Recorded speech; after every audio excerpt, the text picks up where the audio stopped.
नमस्कार, सगरमाथा प्राइम समाचारमा स्वागत छ। म अनिल सुनाम। नमस्कार, म अपेक्षा ढुङ्गाना। सगरमाथा प्राइम समाचार सुरु गरौँ अहिलेसम्मका मुख्य समाचारबाट।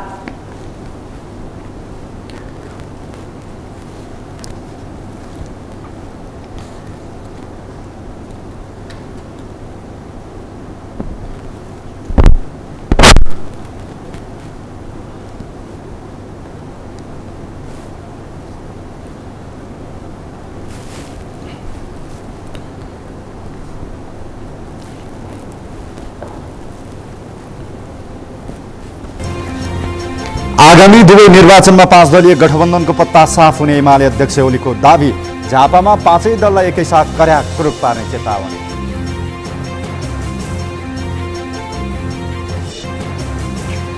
निर्वाचन आचार संहिताप्रति नेपाल पत्रकार महासंघको स्पष्ट विमति। प्रेस स्वतन्त्रतालाई संकुचित पारेको ठहर।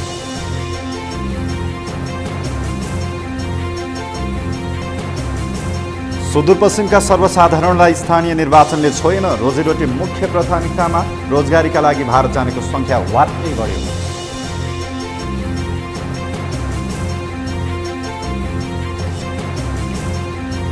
रुसका विदेश मन्त्रीले यहुदीहरूबारे दिएको बयानलाई लिएर इजरायल आक्रोशित। माफी माग्नुपर्ने इजरायलको अडान।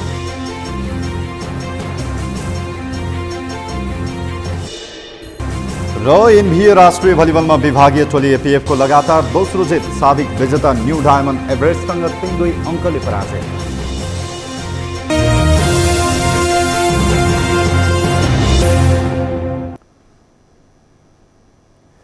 सगरमाथा प्राइम समाचार अब विस्तारमा।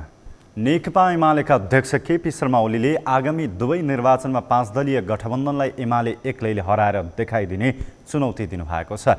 गृह जिल्ला झापाको हल्दीबारी स्थित गोलधाप बजारमा आज आयोजित चुनावी सभालाई सम्बोधन गर्दै ओलीले दुवै निर्वाचन मार्फत एमाले 5वटा दललाई पत्ता साफ गर्ने दावी गर्नुभएको हो। ओलीले गठबन्धन टुट्ने हो कि भन्ने डर आफूलाई रहेको भन्दै व्यङ्ग्य गर्नुभयो। उहाँले 5 दललाई एकैपटक कर्याक कुरुक पारेर फाल्दिनु जति आनन्द केहीमा नहुने बताउनुभयो। एकैपल्ट चाहिँ कर्याक कुरुक पारेर फाल्दिनु जति आनन्द केहीमा हुँदैन। त्यसकारण यो गठबन्धन यो निर्वाचनसम्म मात्रै होइन, अर्को निर्वाचनसम्म पनि टिक्नुपर्छ भन्ने म ठान्छु। गठबन्धन उहाँहरूलाई कति फापेको छ उहाँहरू जान्नुहुन्छ, एमालेलाई चाहिँ फापेको छ। उहाँहरूको गठबन्धन एमालेलाई फाप्छ नै। आउँदो निर्वाचनसम्म पुग्दा उहाँहरूको बेहाल भइसक्छ। गठबन्धनको बेहाल, उहाँहरूको बेहाल, त्यतापट्टि म धेरै जान चाहन्छु। ओलीले आसन्न स्थानीय तहको निर्वाचन मार्फत झापा जिल्लालाई लाल किल्ला बनाउने समेत दावी गर्नुभयो। त्यस्तै राप्रपाका अध्यक्ष राजेन्द्र लिङ्गदेनलाई गएको निर्वाचनमा आफैले जिताइदिएको दावी गर्दै उहाँले जितेपछि विकास काम छोडेर नेपाली जनताले फालिसकेको राज संस्थाको नारा बोकेर हिँडेको आरोप लगाउनुभयो।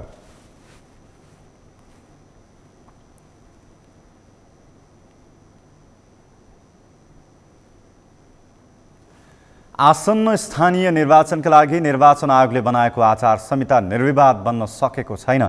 समर्थनभन्दा विरोधका स्वरहरू उठिरहेका छन्। त्यस्तै नेपाल पत्रकार महासंघले निर्वाचन आचार संहिताको पक्षमा उभिन सकेको छैन। प्रेस स्वतन्त्रतालाई संकुचित पारेको भन्दै निर्वाचन आचार संहिता पत्रकारहरूले मान्न जरुरी नभएको महासंघको ठहर छ। एक रिपोर्ट। नेपाल पत्रकार महासंघका अध्यक्ष विपुल पोखरेलले निर्वाचन आयोगले बनाएको आचार संहितामा अभिव्यक्ति स्वतन्त्रतालाई संकुचित बनाइएको भन्दै पत्रकारहरूले मान्न जरुरी नरहेको बताए।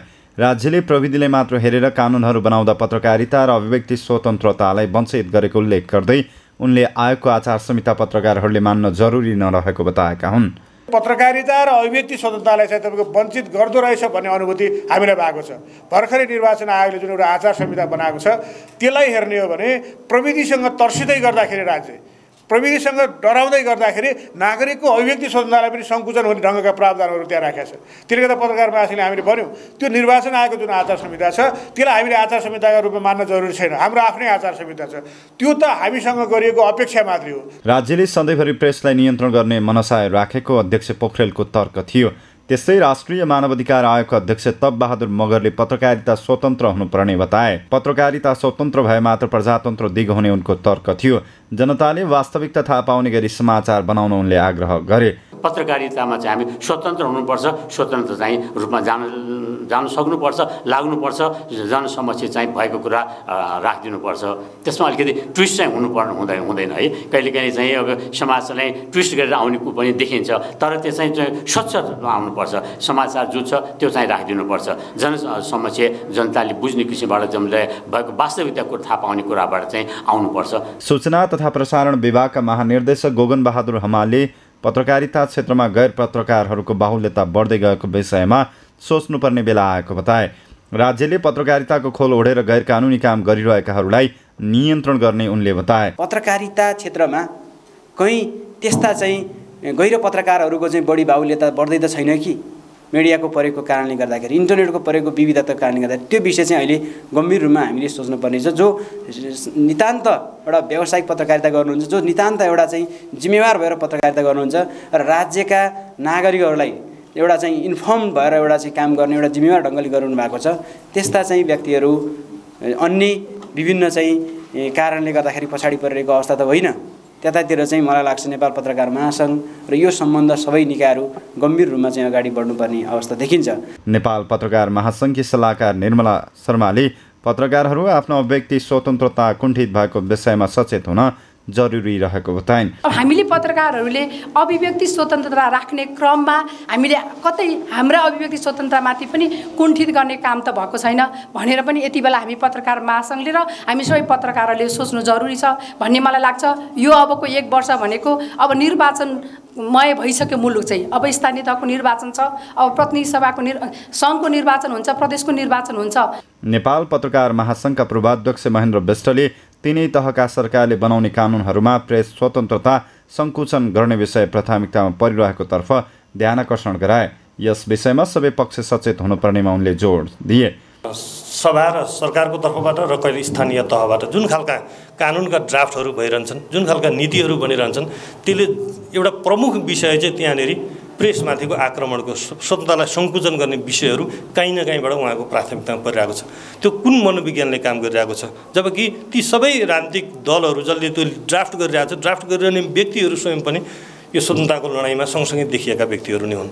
नेपाल पत्रकार महासङ्घका पूर्व अध्यक्ष धर्मेन्द्र झाले प्रेस स्वतन्त्रता केवल पत्रकारको विषय मात्र नभई आम जनताको विषय भएको बताए। प्रेस स्वतन्त्रता नहुँदा जनता सुसूचित हुन नपाउने उनको भनाइ छ।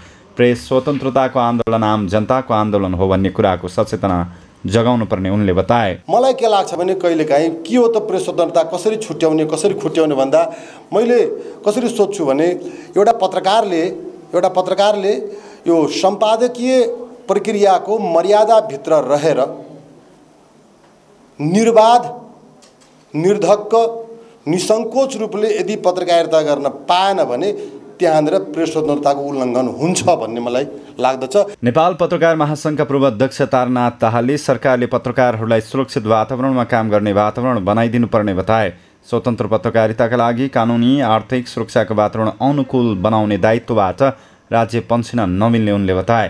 प्रेस स्वतन्त्रताको प्रोटेक्सन गर्ने, प्रेस स्वतन्त्रतालाई प्रमोट गर्ने र प्रेस स्वतन्त्रतालाई चाहिँ एउटा चाहिँ तपाईँको परिपूरक गर्ने, तपाईँको त्यो चाहिँ उपलब्ध गराउने दायित्व प्रत्येक राज्यको, प्रत्येक सरकारको र त्यो सरकारले पत्रकारहरूलाई सुरक्षित वातावरणमा काम गर्ने अवस्था सिर्जना गरिनु पर्दछ। उनले पत्रकारहरू अझै पनि विभिन्न धाक धम्की र आक्रमणको शिकार हुनु परेको भन्दै त्यस्तो गतिविधि तुरुन्तै रोकिनुपर्ने बताए।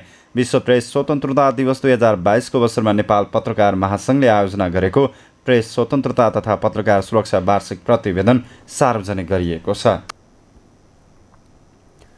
प्रमुख निर्वाचन आयुक्त दिनेश कुमार थपलियाले निर्वाचन आचार संहिताको सबै बुँदाहरूको पूर्ण पालना गर्न सञ्चार माध्यमहरूलाई पुनः आग्रह गर्नुभएको छ। प्रमुख निर्वाचन आयुक्त थपलियाले निर्वाचन आचार संहिताको समाचार भन्ने तर दृश्य चाहिँ त्यस विपरीत आउने काम भए त्यो खतरनाक हुने भन्दै त्यस्तो अवस्था आउन नदिन पनि सञ्चार माध्यमहरूको गम्भीर ध्यानकर्षण गराउनुभयो। सामुदायिक रेडियो प्रसारक सङ्घले आज काठमाडौँमा जारी गरेको निर्वाचन आचार संहिता सार्वजनिक गर्दै उहाँले निर्वाचन आचार संहिताको पूर्ण पालना गरेर मात्रै निर्वाचनलाई स्वच्छ र निष्पक्ष रूपमा सम्पन्न गर्न सकिने पनि स्मरण गराउनुभयो। प्रमुख निर्वाचन आयुक्त थपलियाले दृश्यहरू निर्वाचन आचार संहिता विपरीतका भए त्यसले आम मतदाताहरूमा नकारात्मक असर पर्नेतर्फ पनि सञ्चार माध्यमहरूलाई सचेत गराउनुभयो। दृश्यहरू नदेखाई हामीले दृश्य त खिचेका थियौँ, समाचार मात्रै भन्यौँ, किनभने आचार संहिता विपरीत दृश्यहरू हामीलाई देखाउन मन लागेन भन्ने पनि भयो। जे भन्दा नि भयो, जे भन्दा राम्रो हुन्छ त्यही भन्दा हो। तर भनिरहँदा एकातिर आचार संहिताको समाचार आइरहेको छ, अर्कातिर आचार संहिता विपरीतका चाहिँ ती दृश्यहरू देखिरहँदा मान्छेलाई काहीँ कतै फेरि ओहो आचार संहिता विपरीत प्रदर्शन गरौँ भने त ठ्याक ठ्याक टेलिभिजनमा आउन पाइँदो रहेछ भन्ने फिलिङ भइदियो भने नि त खतरै हो नि त हो। निर्वाचन आयोगले सबैले मान्छु भन्ने प्रतिबद्धतासहित जारी गरिएको निर्वाचन आचार संहिताको कार्यान्वयन हुँदैन कि भनेर आशंका गर्ने ठाउँ नरहेको समेत तर्क गर्नुभयो।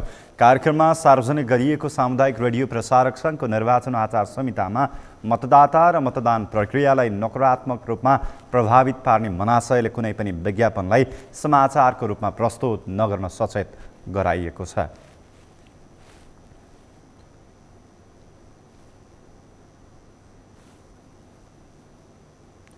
वैशाख 30 गते हुने स्थानीय निर्वाचनका लागि सबैजसो राजनैतिक दलहरूले चुनावी घोषणापत्र सार्वजनिक गरिसकेका छन्। दलहरूले जारी गर्ने घोषणापत्रको सार भनेको उनीहरूले चुनाव जितेपछि घोषणापत्रमा उल्लेखित कुराहरूलाई प्राथमिकतामा राखेर काम गर्छु भन्ने हो। तर दलहरूले आफूले गर्न सक्ने भन्दा पनि मतदातालाई आकर्षण गर्ने मात्रै घोषणापत्र बनाउने गरेको पाइएको छ। चुनाव कसरी जित्न सकिन्छ भन्ने मानसिकताले ग्रस्त भएर चुनावी घोषणापत्र बनाइएका छन्। यही कारण मतदाताले दलको घोषणापत्रमाथि विश्वास गर्न छाडेका छन्। अमृत ढकालको रिपोर्ट। आगामी वैशाख 30 गते हुने स्थानीय तहको निर्वाचनका लागि सबैजसो दलहरूले चुनावी घोषणापत्र सार्वजनिक गरिसकेका छन्। दलहरूले मात्र होइन, विभिन्न स्थानीय स्तरबाट दलगत र स्वतन्त्र रूपले उम्मेदवार दिनेहरूले पनि घोषणापत्र सार्वजनिक गरिसकेका छन्। अहिले उम्मेदवारहरू घोषणापत्र बोकेर जनताको घरदैलोमा सहभागी भएका छन्। घोषणापत्रको मर्म भनेको चुनाव जितिसकेपछि प्रतिनिधिले घोषणापत्रमा उल्लेखित कुराहरूलाई प्राथमिकतामा राखेर काम गर्छु भनेर जनताका सामु गरेको बाचा हो। तर यहाँ दलहरूले गर्न सक्ने काम भन्दा पनि जनतालाई कसरी भुलभुलैयामा पार्न सकिन्छ त्यसरी नै घोषणापत्र तयार पार्ने गर्छन्। दलहरूले घोषणापत्र बनाउँदा सम्भव भन्दा पनि असम्भव कुराहरूलाई समावेश गरेर जनतालाई बारबार झुक्काएको पाइएको छ। राजनीतिक दलहरूले घोषणापत्र बनाउँदा चुनाव जितिसकेपछि के गर्न सकिन्छ भन्दा पनि जनतालाई के कुराले छिटो आकर्षण गर्न सकिन्छ र चुनाव कसरी जित्न सकिन्छ भन्ने मानसिकताले चुनावी घोषणापत्र बनाउँदा आजभोलि जनताले दलहरूका घोषणापत्रप्रति विश्वास गर्न छोडिसकेका छन्। यो कुनै पनि नेता आएर केही हुनेवाला छैन। सिधा सोझा साझा जनतालाई ठगेर यो सोझा साझाले सबमिट गरेको परिश्रमबाट कर बढी बढी उतारेर उनीहरूले आफ्नो लागि स्वार्थ पुरा गर्ने हुन्। केही हुनेवाला छैन। यहाँ भोट कसैलाई दिनुपर्ने होला छैन। मलाई त लाग्दैन हजुर, कुनै माथि नेतामाथि नि मलाई विश्वास छैन। किन छैन? म त्यो रुखो फेदमा सुत्दाखेरि यिनको चिल्लो गाडी जाँदा देख्न त देखेँ होला नि त, के भयो भन्ने उनीहरूलाई घोषणा छैन। अनि त्यो भएर कसलाई विश्वास मान्ने मैले। 2074 सालको निर्वाचनमा एमाले समृद्ध, समानता र सबल राष्ट्रको आधार गाउँदेखि केन्द्रसम्मै एमालेको सरकार भन्ने नारासहित घोषणापत्र जारी गरेको थियो। एमाले पहिलो पार्टी पनि बन्यो, तर काम भने घोषणापत्र अनुसारको गर्न सकेन। स्मार्ट सिटीदेखि काठमाडौँ महानगरपालिकामा मेट्रो रेल चलाउने, फोहोर र ट्राफिक जामको व्यवस्थापन गर्ने, सबै जनतालाई शिक्षा र स्वास्थ्यको पहुँचमा पुर्याउने, देशलाई 10 वर्षभित्र प्रति व्यक्ति आय $5,000 पुर्याउने, 10 वर्षभित्रै 15,000 मेगावाट बिजुली उत्पादन गर्ने, 5 वर्षभित्र सबै राजमार्गको विस्तार र स्तर उन्नति गर्ने लगायतका महत्त्वाकांक्षी योजना अघि सारेर एमाले घोषणापत्र सार्वजनिक गरेको थियो। नेपाली काङ्ग्रेसले पनि देशको आर्थिक वृद्धि दर बढाउने, वर्षेनी 5 लाखसम्म रोजगारी सृजना गर्ने, सडक सुधारदेखि रेलसम्मका सपना बाँडेको थियो। यस्तै माओवादी केन्द्रले पनि श्रम ब्याङ्क मार्फत जनशक्ति परिचालन गर्ने, प्रत्येक गाउँमा युवा स्वरोजगार र गरिबी निवारण कोष खडा गरी रोजगारीको व्यवस्था गर्ने, महँगी र कालो बजारीलाई नियन्त्रण गर्ने, स्मार्ट सिटी बनाउने, गाउँ गाउँमा फ्री वाइफाई जस्ता नारा समावेश गरेर घोषणापत्र सार्वजनिक गरेको थियो। दलहरूले पुराना घोषणापत्र पल्टाएर के गर्यौं र के गर्न बाँकी छ भनेर हेर्न भन्दा पनि आगामी निर्वाचनका लागि उही पुराना महत्त्वाकांक्षी योजना अघि सारेका छन्।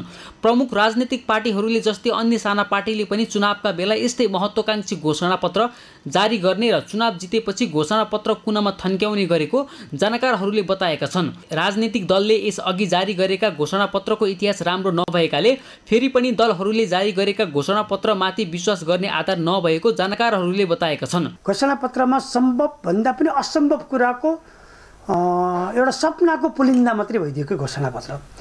घोषणापत्रमा जे लेखियो त्यो अनुसार काम भयो त भन्ने पनि त एउटा महत्त्वपूर्ण प्रश्न हो। त्यो अनुसार काम त भएको छैन। घोषणापत्रमा सम्भव असम्भव हरेक कुराहरू लेखिने र जनतालाई एक खालको केही समयको लागि भ्रममा पार्ने र भोट ब्याङ्कलाई प्रयोग गर्ने किसिमले घोषणापत्रलाई मिसयुज गरियो। त्यसले गलत प्रयोग गरियो। घोषणापत्रको ग्रेभिटी छुट्यो। घोषणापत्रको जुन ओजन हुनुपर्ने हो त्यो ओजन त घोषणापत्रले गुमायो। त्यसो भएको हुँदाखेरि घोषणापत्रमा जनताले विश्वास गर्दैनन्। जनताले काममा गर्ने विश्वास हो। जनताले पनि 4 वर्षसम्म नेताले काम गरेनन्, नेताले देश बिगारे भन्दै दलहरूको विरोध गर्ने गर्छन्। तर जब नेतालाई चुनावमा दण्डित गर्ने बेला आउँछ त्यति बेला नेतालाई गाली गर्ने जनता उम्मेदवार भन्दा बढी नेता बनेर चुनावमा खटिने गर्छन्। अर्कोतर्फ जनताले दलका घोषणापत्र र नेताको इतिहास पढेर र हेरेर भन्दा पनि पार्टी र नोट हेरेर मत हाल्ने परिपाटी भएकाले नेताले घोषणापत्र पनि सोही अनुसार बनाउने गरेको जानकारहरूले बताएका छन्। घोषणापत्र पढेर घोषणापत्र अनुसार काम भयो कि भएन भनेर जनप्रतिनिधिलाई मूल्याङ्कन गरेर पार्टीलाई मूल्याङ्कन गरेर अनि मतदान गरिने त्यो चेतनाको विकास भइदिएको भएदेखि सायद घोषणापत्र पनि अलिक गरुङ्गा र अलिक सोचेर बनाइने थिए र मतदानको प्रक्रिया मतको प्रक्रिया पनि अलिकति परिवर्तन हुन्थ्यो होला। यहाँले भने जस्तै यहाँ मतदाता कस्ता भन्दाखेरि अब एउटा वैचारिक मत, एउटा बाउ मत, एउटा बिकाउ मत र मात्रै एजेन्डामा आधारित मत नेपालमा पाइने मतहरू यो। दल र उम्मेदवारले प्रतिबद्धता गरे अनुसार काम गर्न नसके जनताले प्रश्न गर्न सक्नुपर्छ। जनतालाई सधैँ ठुला आश्वासन बाँडेर जनताको आँखामा छारो हाल्ने दल र नेतालाई दण्डित नगरेसम्म दलहरूले सधैँ जनता ठग्ने घोषणापत्र जारी गरिरहने जानकारहरूले बताएका छन्। त्यसैले आगामी निर्वाचनबाट हाम्रालाई भन्दा पनि राम्रालाई चुनेर प्रतिनिधि बनाए आम जनता र देशका लागि फाइदा हुने थियो। सगरमाथा टेलिभिजनका लागि क्यामेरामा सम्पूर्ण लम्सालका साथमा अमृत रकाल, काठमाडौँ। वैशाख 30 गते हुने स्थानीय निर्वाचनका लागि राजनैतिक दल तथा स्वतन्त्र उम्मेदवारहरूले चुनावी घोषणापत्र सार्वजनिक गरिसकेका छन्। सो घोषणापत्र लिएर उनीहरू मतदाताको घर दैलोमा भोट माग्न पुगेका छन्। तर चुनावका बेला सार्वजनिक गर्ने घोषणापत्र निर्वाचनपछि उम्मेदवारसँगै हराउने गरेको सर्वसाधारणको गुनासो छ। यसै सन्दर्भमा आज हामीले सगरमाथा जनबोलीमा सर्वसाधारणलाई सोधेका थियौँ, उम्मेदवारको घोषणापत्र कार्यान्वयन हुनेमा कतिको आशावादी हुनुहुन्छ। हेरौँ उनीहरूको भनाइ उनीहरूकै शैलीमा।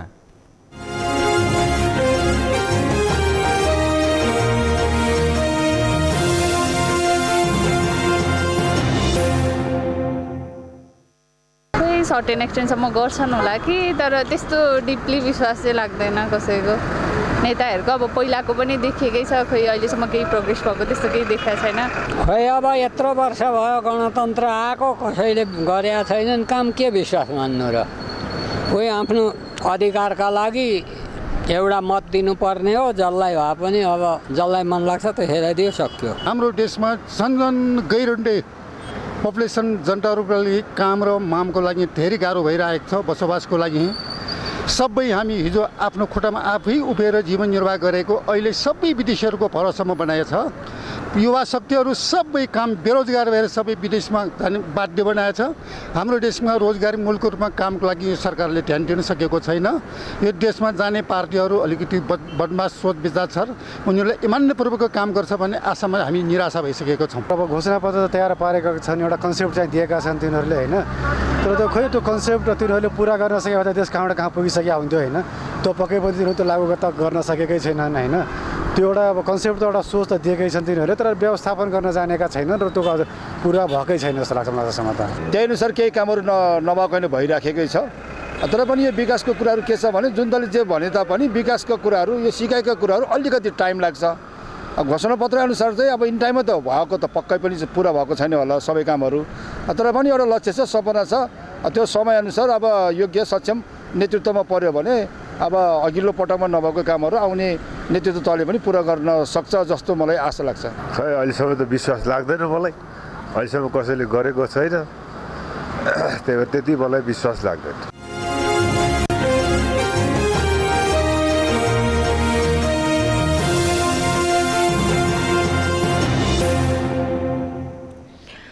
नेकपा एमालेका काठमाडौँ महानगरपालिकाका मेयरका उम्मेद्वार केशव स्थापितले आफूले कहिले संगत नै नगरेको महिलासँग आफूलाई आरोपित गरेको गुनासो गर्नुभएको छ।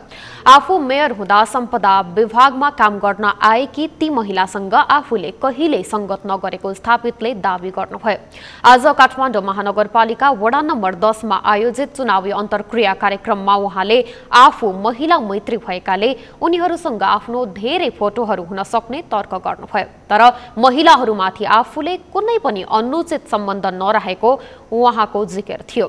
मेयरका उम्मेद्वार स्थापितले आफू विगतमा मेयर हुँदा महानगरपालिकामा महिलालाई समेटेर खेलकुदको छुट्टै विभाग बनाउने प्रयास गरेको पनि बताउनुभयो। आफू मेयर हुँदा पुरुष कर्मचारीहरूले रेस्टुरेन्टमा भेटेर लेनदेनको आधारमा काम गरेको आफूले पाए पनि महिला कर्मचारीहरूले त्यसो नगरेकाले उनीहरूमाथि आफूले सधैँ सम्मान गर्ने गरेको उहाँले पटक पटक दोहोर्याउनुभयो।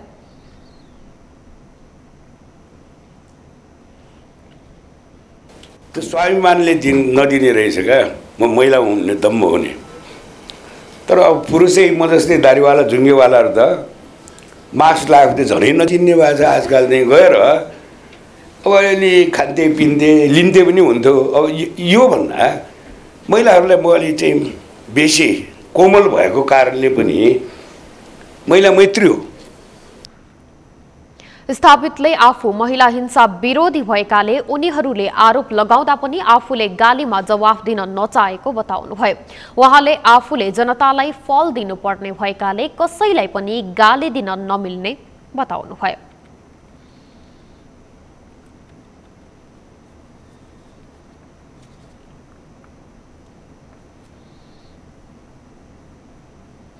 समाचारमा पालो भएको छ विश्रामको। विश्रामपछि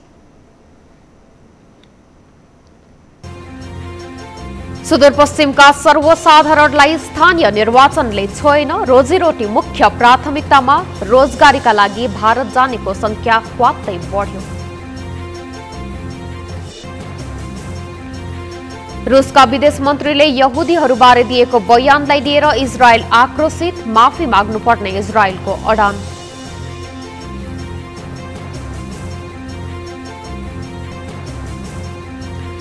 र एनबीए राष्ट्रिय भलिबलमा विभागीय टोली एपीएफको लगातार दोस्रो जित। साबिक विजेता न्यू डायमन्ड एभरेस्टसँग 3-2 अङ्कले पराजित।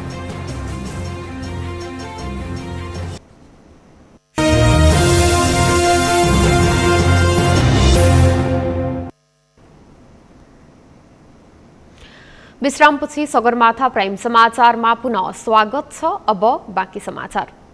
तत्कालका लागि खाने चारो छैन, घर परिवार चलाउने उपाय छैन, गरी खाऊ भने रोजगारी छैन। यस्ता पीडाहरूको सामना गरिरहेकाहरूलाई स्थानीय निर्वाचन र मतदान भन्ने विषयले पटक्कै छोएको छैन। 2074 सालको स्थानीय तह निर्वाचनमा आफ्नो क्षेत्रका जनप्रतिनिधिहरूलाई जिताएर पठाए, तर आफूहरूको जीवनमा कुनै परिवर्तन नआएपछि सुदूरपश्चिमका सर्वसाधारणहरू कामको खोजीमा मुगलान पस्न बाध्य भएका छन्।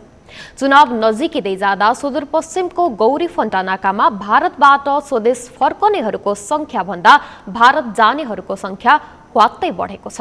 कैलालीबाट दिनेश विष्टको रिपोर्ट। स्थानीय तहका जनप्रतिनिधिले 5 वर्ष कार्यकर्ता पोस्ने र भ्रष्टाचार गरेर मात्र बिताएको भन्दै सुदूरपश्चिमका मतदाता आजित भएका छन्। गाउँठाउँ र देशको विकासभन्दा पनि आफ्नै विकासमा जनप्रतिनिधि केन्द्रित देखिएकाले मतदान गर्न छाडी रोजगारीका लागि भारत जान थालेको उनीहरूले बताएका छन्। अछामको कमलबजार नगरपालिकाका भरत कोलीले गाउँमा रोजगारी कसैले नदिने भएकोले भोट नहाली भारत जान लागेको बताएका छन्। भारत जाने तयारी गर्दै गर्दा केही उम्मेदवारले नजान भने पनि गत निर्वाचनपछि 5 वर्षसम्म भ्रष्टाचार मात्र भएको भन्दै मतदान नगरी रोजगारीका लागि भारततर्फ लागेको बताए। जस्तै हामी त अब कमाउनु त टन्नै कमाउन सक्छौँ है, गुलामी गरेर अब दुनियाँको झ्याल्या मेला छ, कसैले गाली गोलुज पनि गर्न सक्छ, कसैले हान्न पनि पिट्न पनि सक्छ, कोही जडिया भडिया पनि हुन्छन्। अब त्यो अब मासिक 20,000 25,000 कमाएर पनि त अब दुःखैमा छौँ।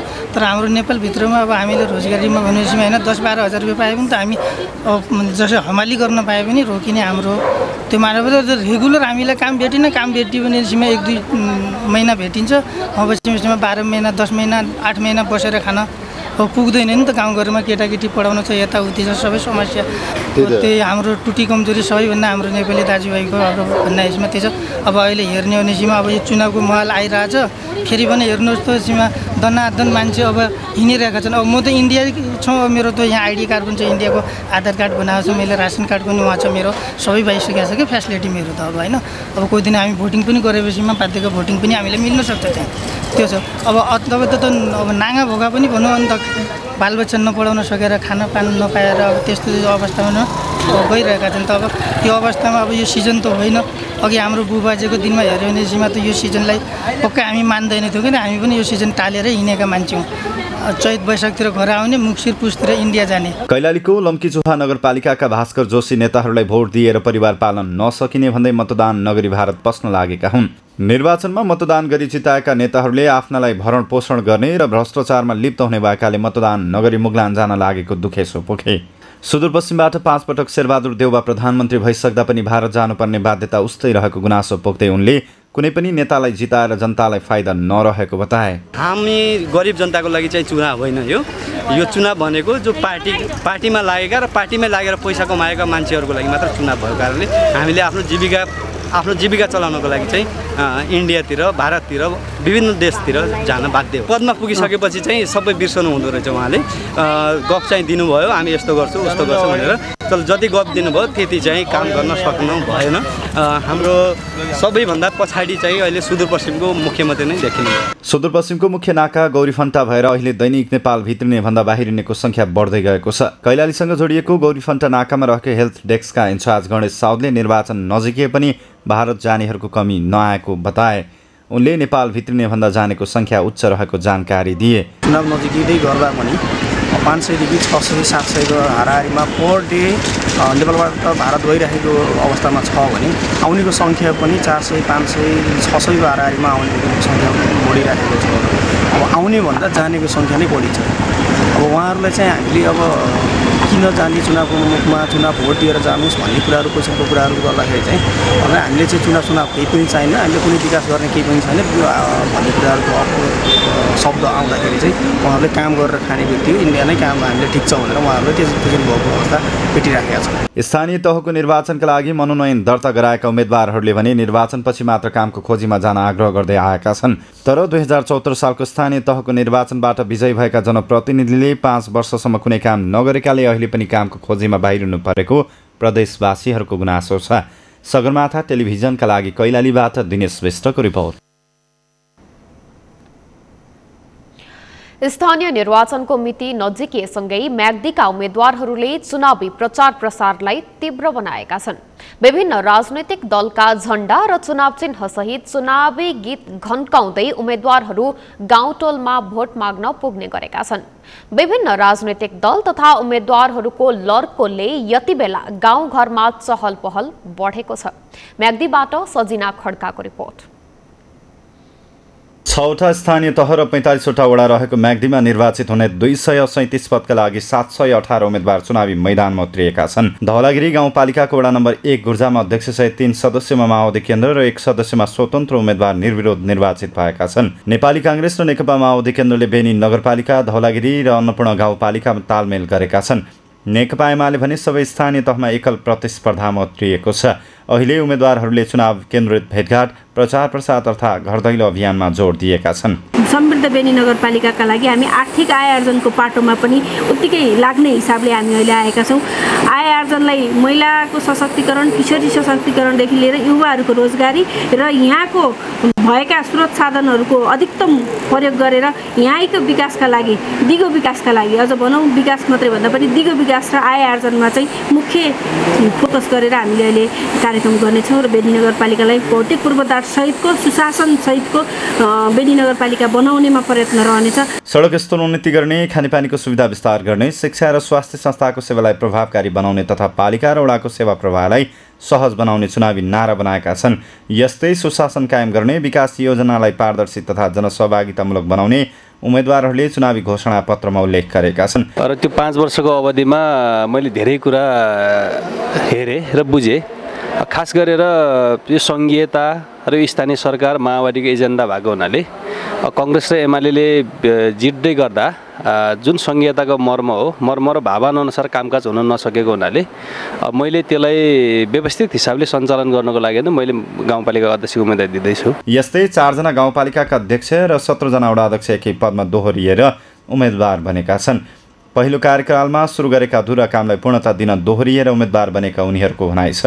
यो गाउँपालिकालाई चाहिँ अब राजस्व हिसाबले पनि अझै माथि उठाउने, आर्थिक सङ्कलन गर्ने, यी सबै कुराहरूलाई चाहिँ माथि उठाउनको लागि र अन्य थुप्रै जुन अब सामाजिक रूपान्तरणदेखि लिएर पूर्वाधार विकास, कृषिको क्षेत्रको रूपान्तरणदेखि लिएर थुप्रै कामहरू गर्नुपर्ने अब बाँकी छन्। ती कामहरूलाई अब पुरा गर्ने प्रतिबद्धताका साथ म अहिले मैदानमा आएको छु। उम्मेदवारहरूले पुरा नहुने योजना बनाउने, मतदातालाई आश्वासन मात्र बाँड्ने र पदमा पुगेपछि प्रतिबद्धता नै बिर्सने समस्या रहेको मतदाताको गुनासो छ। स्थानीय आवश्यकता र समस्या पहिचान गरेर त्यसलाई आफ्नो क्षमता र अधिकार अनुसार सम्बोधन गर्नुपर्ने सर्वसाधारणको भनाइ छ। छु र मैले कसरी चाहिँ त्यसलाई पुरा गर्न सक्छु भन्ने तरिकाले प्रस्तुत हुन सक्यो भने सायद चुनाव जस्तै हुन्थ्यो जस्तो लाग्छ मलाई। 85,000 मतदाता र 74 मतदान स्थल रहेको म्याग्दीमा 114 मतदान केन्द्र छन्। गत चुनावमा काङ्ग्रेसले 4 पालिका प्रमुख, 2 उपप्रमुख, 15 वडा, एमाले 2 पालिका प्रमुख र 1 उपप्रमुख सहित 23वटा वडा, नेकपा माओवादी केन्द्रले 7वटा वडा र राप्रपाले 1 उपप्रमुख जितेका थिए। सगरमाथा टेलिभिजनका लागि म्याग्दीबाट सजिना खड्काको रिपोर्ट। आज विश्वभर प्रेस स्वतन्त्रता दिवस मनाइएको छ। सन् 1993 विश्वमा पहिलो पटक मनाउन थालिएको प्रेस स्वतन्त्रता दिवस सन् 1996 यता नेपालमा पनि हरेक मे 3 मा मनाइदै आएको छ। तर दिवस मनाएर प्रेस स्वतन्त्रताको चर्चा गरिरहँदा नेपालका प्रेस र पत्रकारहरू अझै स्वतन्त्र नभएको सञ्चारकर्मीहरूको आरोप रहेको छ। मेनुका लम्सालको रिपोर्ट। मंगलबार विश्वभर प्रेस स्वतन्त्रता दिवस मनाइएको छ। सन् 1993 संयुक्त राष्ट्र संघले विश्व प्रेस स्वतन्त्रता दिवसको घोषणा गरेसँगै त्यसयता हरेक वर्ष युनेस्को आह्वानमा प्रत्येक वर्षको मे 3 मा विश्वभर प्रेस स्वतन्त्रता दिवस मनाउन थालिएको हो। नेपालमा पनि सन् 1996 देखि यो दिवस विभिन्न कार्यक्रम गरी मनाउँदै आइएको छ। तर देशभर दिवस मनाइरहँदा अहिले पनि पत्रकार र सञ्चार माध्यमहरू स्वतन्त्र हुन भने नसकेको सञ्चारकर्मीहरूको गुनासो छ। प्रेसमाथि राज्यबाट हुने दमन अझै पनि कायम रहेको र यस वर्षभरि 272 जना पत्रकार पीडित भएको महासङ्घको तथ्याङ्क छ, जसमा 33 जना महिला रहेको महासङ्घले जनाएको छ। यसरी पत्रकारलाई राज्यले पीडित पार्दा प्रेस र सञ्चारकर्मीमाथि हस्तक्षेप भएको नेपाल पत्रकार महासङ्घले यसको विरोध गरेको छ। आज मात्रै प्रेस स्वतन्त्रता दिवसका दिन पत्रकार महासङ्घले एउटा तथ्याङ्क सार्वजनिक गर्यो। हामीले वर्षभरिको अवस्थाको एनालाइसिस गरेर तथ्याङ्क सार्वजनिक गर्छौँ। यो वर्ष मात्रै तपाईँको 75वटा प्रेस स्वतन्त्रता उल्लङ्घनका घटनाहरू भएका छन्, जसबाट 272 जना पत्रकार साथीहरू पीडित हुनुभएको छ। त्यसमध्ये 33 जना त महिला साथीहरू हुनुहुन्छ। 3वटा सञ्चार संस्थाहरूले क्षति बिहोर्नु परेको छ, धरपकड भएको छ, धम्की दिएको छ, पत्रकारहरूलाई गिरफ्तारीमा पर्नु भएको छ। यो तथ्याङ्कले पनि हामी सन्तोष गर्न सक्ने ठाउँमा देखिँदैनौँ। त्यसले गर्दाखेरि राज्यले निर्माण गर्ने कानुनको लागि पनि हामीले सजिलै चाहिँ तपाईँको स्वीकार्न सक्ने अवस्था देखिँदैन। त्यसले पनि प्रेस स्वतन्त्रताको पालना गर्ने सन्दर्भमा समस्या देखिन्छ भने घटनाहरू पनि प्रेसलाई माथि आक्रमण गर्ने घटनाहरूको सङ्ख्या पनि घटेको देखिँदैन। यसले गर्दाखेरि हामी सन्तोष गर्ने ठाउँमा छौँ भन्न सकिँदैन। सञ्चार माध्यम स्वतन्त्र हुनुपर्छ। पत्रकारले समाचार लेख्दा उसमाथि कसैको दबाव र प्रभाव रहनु हुँदैन। पत्रकारले समाचार लेख्दा उसमाथि कसैको दबाव र प्रभाव रहनु हुँदैन। तर राणाकालमा झैँ शाहकाल लोकतन्त्र हुँदै गणतन्त्रसम्म आइपुगेको मुलुकमा अझै पनि प्रेसमाथिको ज्यादती घटेको छैन। तर राणाकालमा झैँ शाहकाल लोकतन्त्र हुँदै गणतन्त्रसम्म आइपुगेको मुलुकमा अझै पनि प्रेसमाथिको ज्यादती घटेको छैन। राज्यले पत्रकार र प्रेस लक्षित मुद्दा लगाउने र आफू अनुकूलको समाचारमा मात्र रमाउने नियति अझैसम्म कायमै रहेको सञ्चारकर्मीहरूको गुनासो छ। तर यसो हुनुमा राज्यसँगै केही सीमित पत्रकार पनि दोषी रहेको सञ्चारकर्मीहरू बताउँछन्। नेपालको पत्रकारिता स्वस्थ, स्वच्छ र मर्यादित हुनुपर्छ। यो स्वस्थ र मर्यादित पत्रकारिताबाट नै हाम्रो नेपालको प्रेसको गरिमा, इज्जत बढ्छ। हामीले हाम्रा समाचारले कसैको पनि मान प्रतिष्ठामा चाहिँ आघात पुग्नु हुँदैन, कसैलाई पनि मर्का पर्नु हुँदैन। तथ्यपरक हामीले समाचार लेख्नुपर्छ। हामीले चाहिँ नि यथार्थपरक समाचार लेख्नुपर्छ। के समाचार लेख्न हुन्छ र के समाचार लेख्न हुन्न भन्ने कुरा स्वयं पत्रकारले बुझ्नुपर्छ। अहिले जसरी चाहिँ हाम्रो चाहिँ समाजमा पत्रकारिताको विकास भइरहेको छ, जसरी साथीहरू आउनु भएको छ, सबै साथीहरूलाई स्वागत गर्न चाहन्छौँ। तर नेपालको कानुन, नेपालको चाहिँ सीमा, हाम्रो चाहिँ के हो यो परिधि, यी सबै कुरा पनि बुझ्न जरुरी छ। नेपालमा भएका ठूला ठूला आन्दोलन र परिवर्तनका साक्षी बनेका प्रेस अहिले छापाबाट विद्युतीय हुँदै डिजिटलसम्म आइपुगेको छ। यस्तोमा हरेकको हातमै सजिलै सूचना समाचार पुग्दछ। तर यस्तो अवस्थासम्म आइपुग्दा ज्यान गुमाएर सङ्घर्ष गर्ने पत्रकार र प्रेसको भूमिकालाई सरकारले अवमूल्यन गरेको सरकारवालाहरू बताउँछन्। तर यस्तो अवस्थासम्म आइपुग्दा ज्यान गुमाएर सङ्घर्ष गर्ने पत्रकार र प्रेसको भूमिकालाई सरकारले अवमूल्यन गरेको सरकारवालाहरू बताउँछन्। राज्यको उपेक्षा र दबावका कारण अझै पत्रकार स्वतन्त्र नभएको पत्रकार महासङ्घको आरोप छ। हाम्रो संविधानको प्रस्तावनामै पूर्ण प्रेस स्वतन्त्रता भनेर लेखिएको छ र हामी त्यो पूर्ण प्रेस स्वतन्त्रता सहितको संविधान बन्दै गर्दा अब बन्ने सबै कानुनहरूले प्रेस स्वतन्त्रतालाई सम्पूर्ण रूपमा सम्मान गर्छन् भनेर हर्षविभोर भएका थियौँ। तर अभ्यासमा जाँदै गर्दाखेरि अहिले हामी प्रेस स्वतन्त्रताको सन्दर्भमा हामी सही ठाउँमा छौँ र हामी सन्तोष गर्न सक्ने ठाउँमा छौँ भन्न सकिने अवस्था छैन। यसमा दुईवटा तथ्यले हामीलाई चाहिँ यो हामीलाई सन्तोष गर्न दिइराखेको छैन। एउटा तथ्य राज्य जसले प्रेससित सम्बन्धित कानुनहरू बनाउने सन्दर्भमा जुन ड्राफ्टहरू गरेको छ, ती ड्राफ्टहरूको अध्ययन गर्दाखेरि कतिपय प्रावधानहरूले हाम्रो प्रेस स्वतन्त्रतालाई सङ्कुचन गर्न चाहेको देखिन्छ। पत्रकारहरूलाई दण्डित गर्ने, कारबाही गर्ने, यो लेखेर त्यो लेख्नु भनेर चाहिँ तपाईँको आदेश गर्न सक्ने ढङ्गका संरचना निर्माण गर्ने ढङ्गका ड्राफ्टहरू छन्। त्यसले गर्दा हामी राज्यको कानुन बनाउने सन्दर्भमा पनि प्रेस स्वतन्त्रता मैत्री कानुन बन्छ भनेर ढुक्क हुने अवस्था छैन। हुन त कतिपयले पत्रकारिता र स्वतन्त्रताको नाममा भ्रमात्मक समाचार लेख्ने क्रम नबढेको भने होइन। तर विश्वभर प्रेस स्वतन्त्रता दिवस मनाइदा नेपालमा भने प्रेस अझै स्वतन्त्र नभएको धेरैको गुनासो छ। त्यसैले प्रेस र पत्रकारिता स्वतन्त्र हुन आवश्यक छ। सगरमाथा टेलिभिजनका लागि क्यामेरामा सुरेन्द्र राउतका साथमा मेनुका लम्साल, काठमाडौँ। अरबी पात्रो हिजरी सम्बन्ध अनुसार 10औं महिना सौवालको पहिलो दिन आज देशभरका मुस्लिम समुदायले विशेष नमाज पाठ गरी ठुला बडाबाट आशीर्वाद लिएर ईद उल फित्र पर्व मनाएको छ। 10औं महिनाको पहिलो दिन आज विशेष नमाज पाठ गरेपछि 3 दिनसम्म आफूभन्दा ठुला बडा कहाँ गएर आशीर्वाद लिने चलन रहेको छ। यस पर्वमा आफूभन्दा सानालाई आशीर्वाद दिने गरिन्छ। आशीर्वाद लिन आउने आफन्तलाई सेवै, खजुरा लगायत मिठा खानेकुरा खान दिने प्रचलन रहेको छ। खुसीपूर्वक दान गरेर दिनदुखी एवं गरिबलाई बाँडिने भएकाले यो पर्वलाई ईद उल फित्र भनिएको हो। 9औं महिनाको अन्तिम दिन बिहिबार बेलुका चन्द्रमा देखिएपछि आज ईद उल फित्र मनाउन लागि हो। सरकारले पर्वमा अवसरमा सार्वजनिक बिदा दिएको छ। सगरमाथा प्राइम समाचारमा पालो भएको छ विश्रामको। विश्रामपछि रुसी विदेश मन्त्रीको यहुदीबारे दिएको बयान लिएर इजरायल आक्रोशित, माफी माग्नुपर्ने इजरायलको अडान।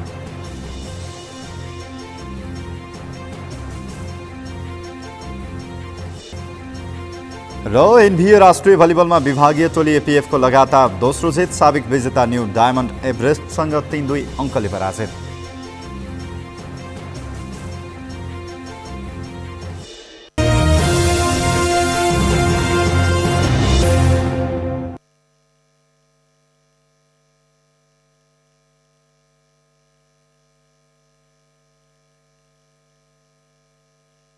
प्राइम समाचारमा स्वागत छ। अब अन्तर्राष्ट्रिय समाचार।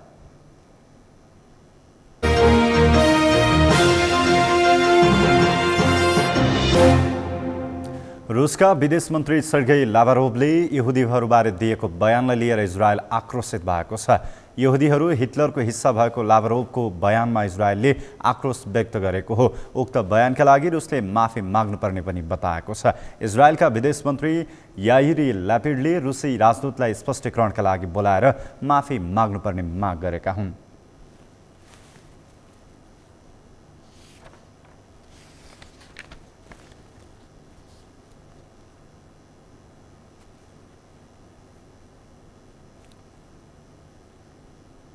सगरमाथा प्राइम समाचारमा अब अर्थ समाचार।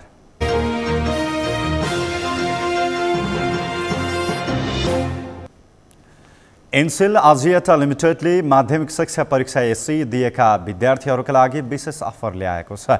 यस योजना अन्तर्गत 2079 सालको एसईको विद्यार्थीले प्रिपेड सिमको खरिदमा सोसल मिडिया प्रयोग गर्नका लागि 4 GB डेटाका साथै रिचार्जमा बोनस लगायतका विभिन्न फाइदामूलक अफर ल्याएको हो। शुक्रबारदेखि सञ्चालनमा आएको योजनामा एसई 2079 को परीक्षाको प्रवेश पत्र भएका सबै विद्यार्थीले आफ्नो वा आफ्ना आमा वा बुवाको नागरिकताको फोटोकपी 1 प्रति पासपोर्ट साइज फोटोसहित नजिकैको एनसेल सेन्टरबाट र डाइरेक्ट सेलिङ पोइन्टहरूबाट यस अन्तर्गतको पहिलो सिम लिन सक्ने भएका छन्। करसहित 48 रुपैयाँमा लिन सकिने यस सिम कार्डमा विद्यार्थीले 10 रुपैयाँको मेन ब्यालेन्स सहित फेसबुक, युट्युब र टिकटक जस्ता सामाजिक सञ्जाल प्रयोग गर्नका लागि 4 GB डेटाको फाइदा लिन सक्ने कम्पनीले जनाएको छ। यसका साथै पहिलो सिम प्रयोग गर्ने विद्यार्थीले रिचार्जमा बोनसको पनि फाइदा लिन सक्नेछन्।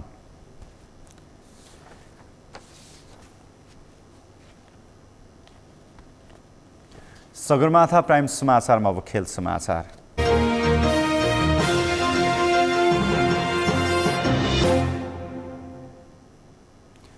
साबिक विजेता न्यू डायमन्ड स्पोर्ट्स क्लब राजधानीमा जारी 6औं एनभिए राष्ट्रिय महिला तथा पुरुष भलिबल क्लब लिग प्रतियोगिता अन्तर्गत महिलातर्फको खेलमा पराजित हुँदा विभागीय टोली एफएफ क्लबले लगातार दोस्रो जित निकालेको छ।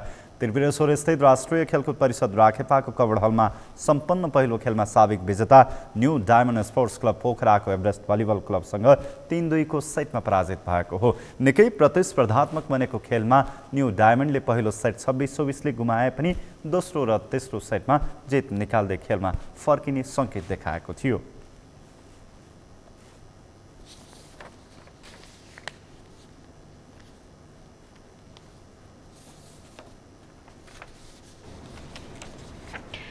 समाचारको अन्त्यमा मुख्य समाचार फेरि एकपटक। आगामी दुवै निर्वाचनमा 5 दलीय गठबन्धनको पत्ता साफ हुने एमाले अध्यक्ष ओलीको दाबी। झापामा 5 दललाई एकैसाथ कर्याक रूप पार्ने चेतावनी।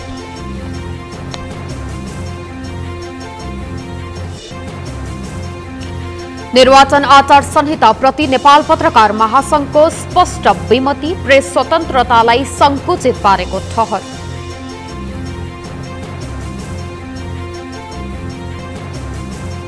सुदूरपश्चिमका सर्वसाधारणलाई स्थानीय निर्वाचनले छोएन। रोजीरोटी मुख्य प्राथमिकतामा। रोजगारीका लागि भारत जानेको संख्या वाक्कै बढ्यो।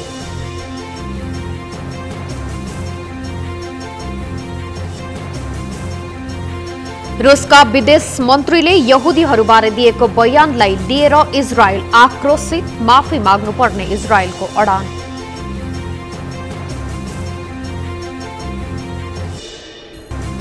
र एनभिए राष्ट्रिय भलिबलमा विभागीय टोली एपीएफको लगातार दोस्रो जित। साबिक विजेता न्यू डायमन्ड एभरेस्टसँग 3-2 अङ्कले पराजित।